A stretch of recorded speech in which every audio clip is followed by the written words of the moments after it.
खबरों का राज्य में आम नागरिकों को अब मैन्युफैक्चर्ड सैंड के रूप में बजरी का सस्ता और सुगम और मजबूत विकल्प उपलब्ध हो सकेगा। मुख्यमंत्री अशोक गहलोत की अध्यक्षता में सोमवार को आयोजित मंत्रिमंडल की बैठक में राज्य की एम सैंड पॉलिसी का अनुमोदन कर दिया गया है। मुख्यमंत्री गहलोत ने इस पॉलिसी में एम सैंड इकाइयों को उद्योग का दर्जा देने के साथ ही राजस्थान निवेश प्रोत्साहन योजना 2019 के तहत परिलाभ भी देने का निर्णय किया है।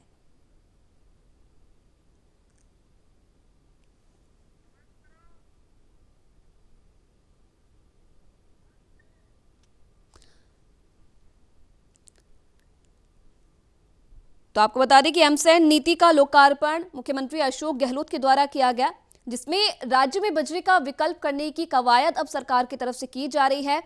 और आज ये एमसैंड पॉलिसी सीएम अशोक गहलोत के द्वारा जारी की गई है। एमसैंड बजरी का सस्ता और मजबूत विकल्प है, जिसे लागू किया गया है।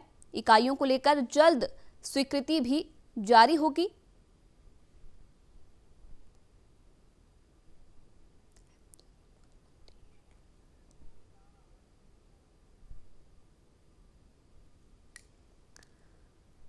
आपको बता दें कि एमसैंड इकाइयों को लेकर जल्द ही स्वीकृति भी जारी हो सकती है और इसी के साथ राज्य में बजरी का विकल्प करने की कवायद अब सरकार की तरफ से की जा रही है, जिसके चलते इस एमसैंड पॉलिसी का आज जारी किया गया है।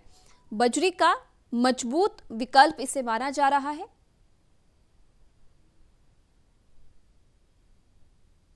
तो राज्य में बजरी का विकल्प करने की कवायद अब तेज होती जा रही है और इसी को लेकर आज सीएम अशोक गहलोत ने एमसैंड पॉलिसी जारी की है। चलिए, संवाददाता नीरज शर्मा यहां पर हमारे साथ जुड़ रहे हैं ज्यादा जानकारी के लिए। नीरज, जिस तरीके से आज एमसैंड नीति का लोकार्पण सीएम अशोक गहलोत के द्वारा किया गया है, कहीं ना कहीं बजरी का एक मजबूत विकल्प इसे माना जा रहा है, क्या कुछ और जानकारी? देखिए, लंबे समय से राजस्थान में जो है बजरी का एक संकट जो है वो चला आ रहा था और बाकायदा सुप्रीम कोर्ट से भी बजरी उत्खनन पर रोक जो है वो बड़े क्षेत्रों के अंदर लगी हुई थी। उसके बाद में पिछली वसुंधरा राज्य सरकार के समय कुछ कृषकों को, किसानों को ये छूट दी गई थी कि वो छोटे छोटे जो काश्तकार हैं वो अपने क्षेत्रों के अंदर ये बजरी का उत्खनन कर सकते हैं।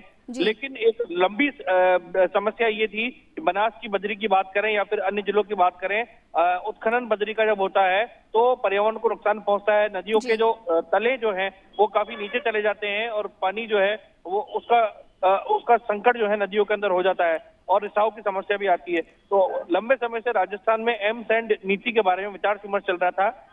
एम सैंड जो है ये मैन्युफैक्चर सैंड है, यानी जिस प्रकार बजरी होती है उसी प्रकार की रेत जो है पत्थरों के जरिए चूरा करके और उसको बनाया जाना।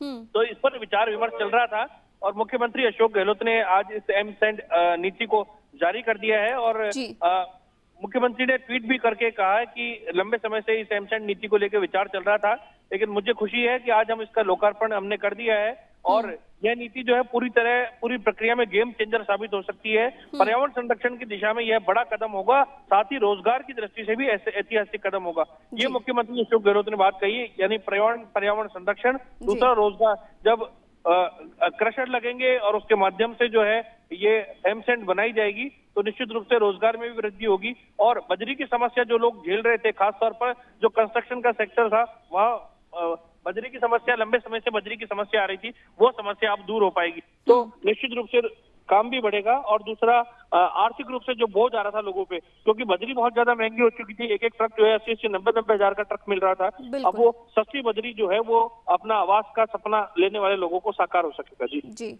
चलिए, बहुत बहुत धन्यवाद नीरज शर्मा तमाम जानकारी देने के लिए। तो राजस्थान सरकार की तरफ से एक बड़ा कदम यहाँ पर उठाया गया है और इसी के तहत आज एमसैंड पॉलिसी को सरकार ने जारी किया है, जिसमें बजरी का सस्ता और मजबूत विकल्प अब इस नीति के तौर पर मिल सकेगा।